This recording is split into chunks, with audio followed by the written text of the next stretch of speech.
Welcome back, guys. Mike here, Money Manager Media, and today we are back with We Need to Talk.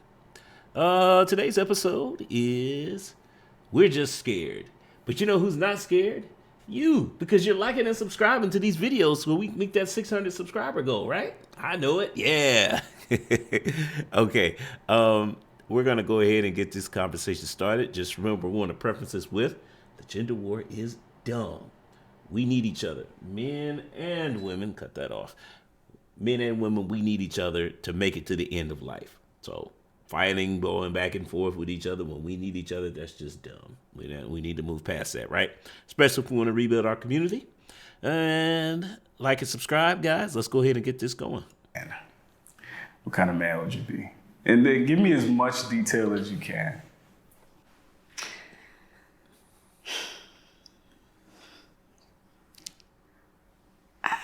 I'd probably be a square, honestly. I'd be like super nice and kind. I'd probably read Harry Potter. Okay, guys, I know we talked about this in the past about going and checking out their Instagram to see what kind of how they portray themselves in public eye. I did it. It's a business page. So I guess if you're trying to get your hair done in whatever area she's in, I guess, it's good advertisement for that. But there wasn't really much there. That's why I'm not showing it. So let's go. I feel like I'd be like a guy version of me, but with man conditioning. What does that look like? It looks like, I feel like I'd be like a gentleman kind. Here's the real question.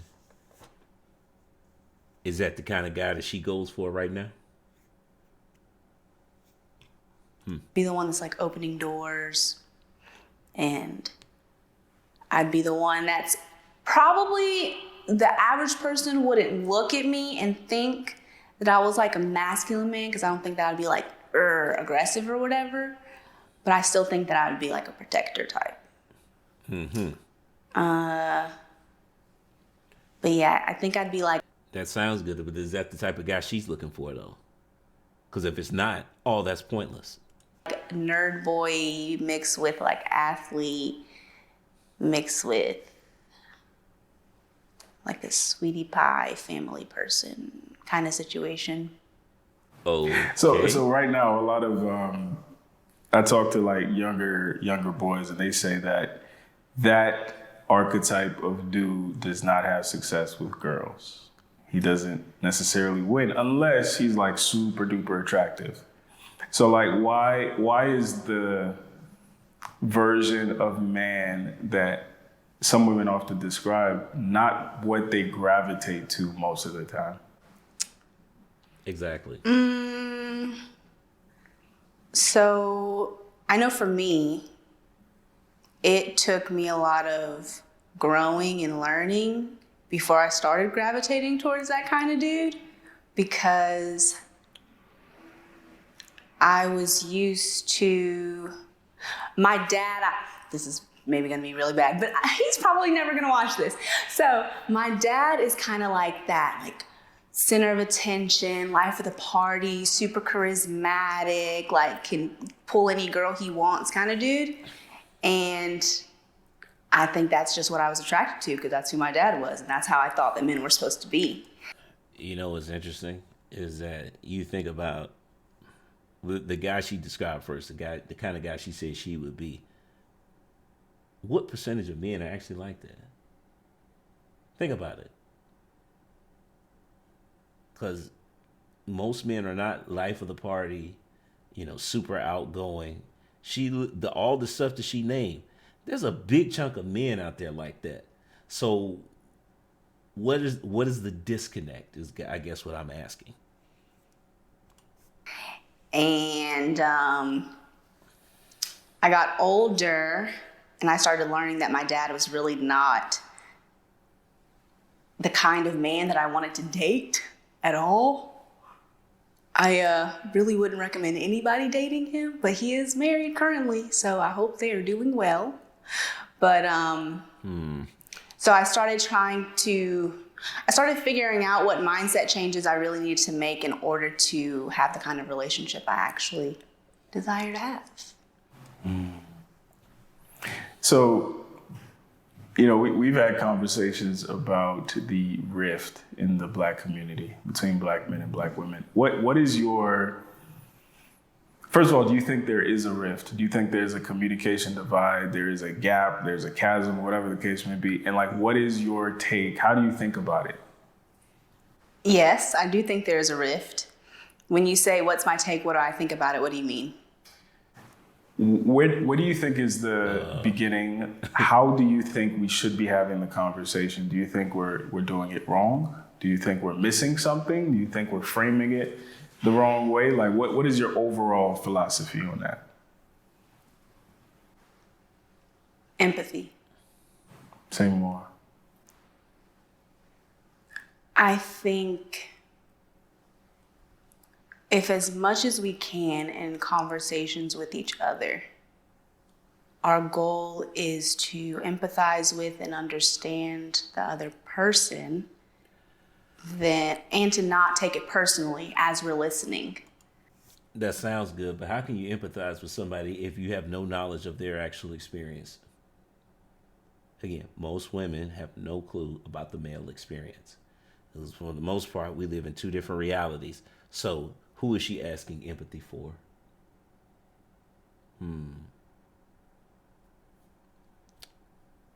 Sounds like she wants the men to be more empathetic to the plight of women.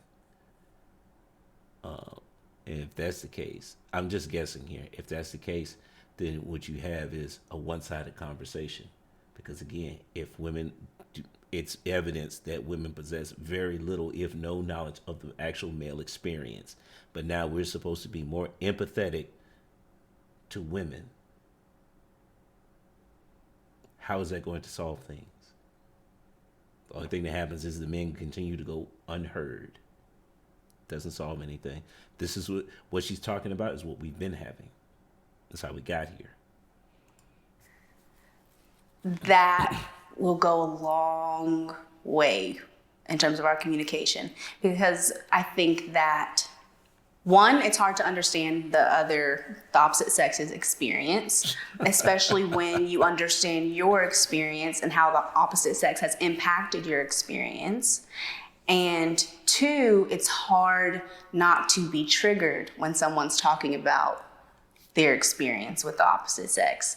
So when I know that I've been through a bunch of shit with Black men, and then here's a Black man telling me the things that they've been through with Black women, well, if I'm not being empathetic and if I'm not making sure not to take things personally, then my automatic reflex is to defend. And I don't think that that's productive in these conversations. Okay, so she actually said it. I nothing but respect for that. Nothing but respect. I respect her answer. What is one thing, a few things you think Black men are missing when we enter into conversation with Black women? It's a good question. One thing you're missing. Or doing wrong, or approaching. Is there an approach that we are taking that is ineffective? What is one thing you wish we knew or understood?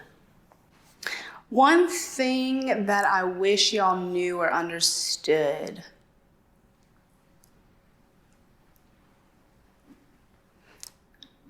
I would say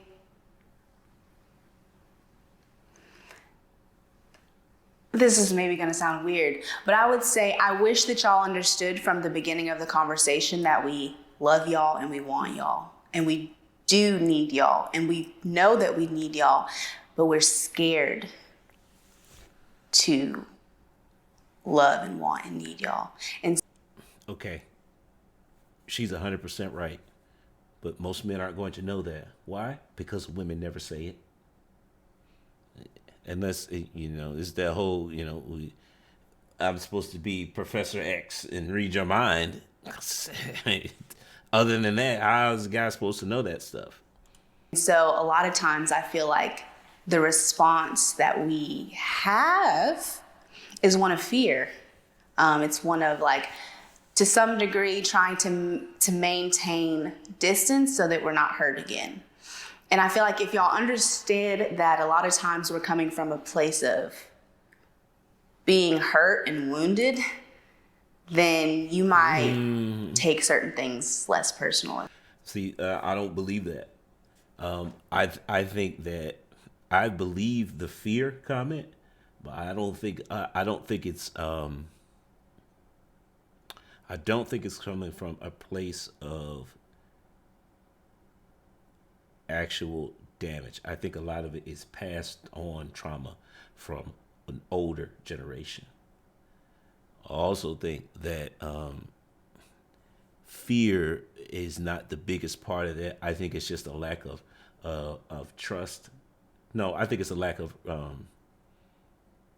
it's a lack of trust. In our community, our women are raised not to trust us, not to respect us. This is why you keep getting comments about there's no leadership and the black men don't know how to lead. Men in general know how to lead. Most men will be okay with leading their household unless they've been specifically raised not to do it. Now that happens, and you go down that rabbit hole of women create the very men that they don't want to be involved with. But that's another conversation. The point is that we're raising the women in our community to not trust the men. We got to start attacking these problems at the root.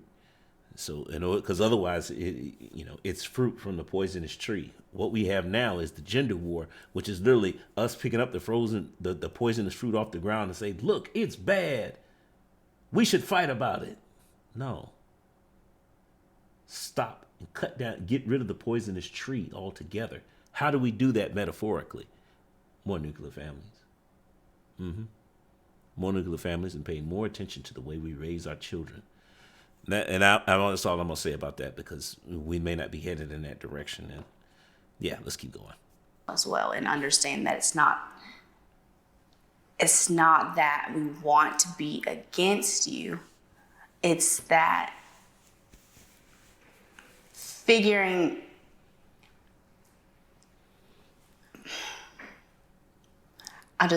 it's that we're scared.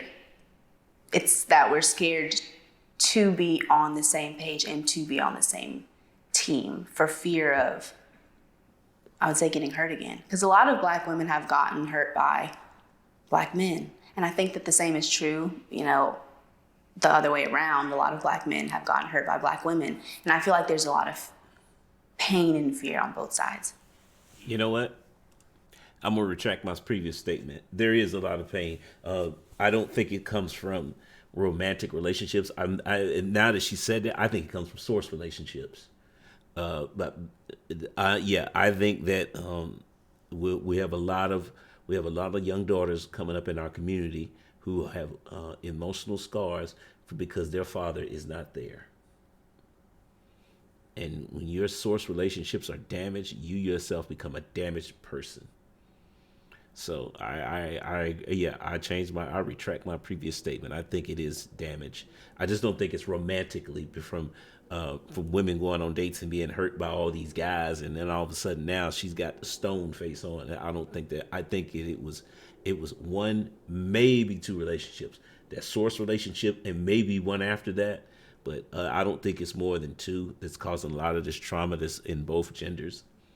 The same could be said for the men and how they experience relationships with the single mom. It's a whole lot there, but we're gonna leave it there because I'm not sure if this conversation is gonna actually cover that. So, how do as black men are entering into dialogue with black women with our own pain, how do we navigate that? Like in your opinion, what is the best way for? So, like, now I understand that you're afraid to want me because you're afraid I might let you down, right? Mm-hmm. How do I navigate that with my own baggage and my own trauma and the whole nine? He said it, source relationships. I'm scared for you to, the woman is scared that the man is going to let her down, most likely, like that source relationship with the first man that she was supposed to build with, her father. Man, great conversation. To bridge that gap and get through that hard layer of, I don't need nobody. Yeah. Honestly, with certain women, there's going to be nothing that you can do. I think that both parties need to heal as much as they can on their own. And then when those conversations are had, if we can have them in love, like have them with love, assume positive intent. Again, not to take things personally, have empathy. I think there are going to be some conversations where this is a conversation that we're having about Black men and their experiences. And so we're going to focus on Black men and their experiences. And we're not going to bring up Black women and our experiences right now, because this is what this focus is currently. And then I think there are other conversations where it's like, this is a conversation that's focused on Black women. We're not going to bring up the struggles of Black men right now because this conversation is focused on Black women. And I think that gives each party an opportunity to feel listened to and understood. That's a great idea. While also giving them an opportunity to listen and understand. Oh, high level conversation. Ladies and gentlemen, that might have been the most intelligent thing she has ever said. I know it seems simple, but how many times on YouTube do you actually see that type of conversation happen? To where we're only focusing on the men here, and it's not a panel of all men. So yeah, when there's a mixed panel of men and women, how often do you see it? Okay, we want to hear specifically from the men today, and we're going to have this conversation about men's experience with women. We don't want to talk about what the men are doing on the opposite side or they do it too. Nope, we just want to focus on this. We want to hear from the men about their experiences with women. We don't want to talk about what the men are doing in the relationships. We only want to talk about the women. How often do you hear those conversations? To where the women are actually open to listen to. Because all you get is the gender war. That's it. People butting heads. And that gets like 10,000 views, right? We need more nuclear families. Because the reason I say that is because the conversations that she's talking about, that works for adults, so we can so it makes it easier for her to communicate and to get together. But for the next generation, why are we even talking about that? Instead of doing that, why don't we just get more nuclear families together so that children are born inside of wedlock so that we can do a better job of raising them so they don't even need to have those conversations? Heck of a concept. I know it, man. I think a lot of times what I see is that men are trying to share their experiences and women are trying to share their experiences as well. Like we're both trying to share our experiences over top of each other, and it's like oppression Olympics. Like, oh, well, you experienced this, well, I experienced that. Well, you experienced that, well, I experienced that. And it's like, okay, it's not really a productive conversation. No one's feeling like they're being heard and understood. And until people feel like they're being heard and understood, they can't really hear or understand anybody else. She said it right there. Again, high level conversation. The majority of these panels that we see this stuff where they were perpetuating the gender war, that's exactly what's going on. And that's why it's dumb. Ladies and gentlemen, give this lady a round of applause. We're going to end it here because I want to end this one on a high note. So rarely do we get to do this, so I'm going to take this opportunity. Go check out her video on We Need to Talk. It's called We're Just Scared. Like and subscribe. The host, Alan, is doing a fantastic job. We need to give him more support so he can keep this conversation going. But guys, I'm going to say goes to the next time. This was a very productive conversation. I love it.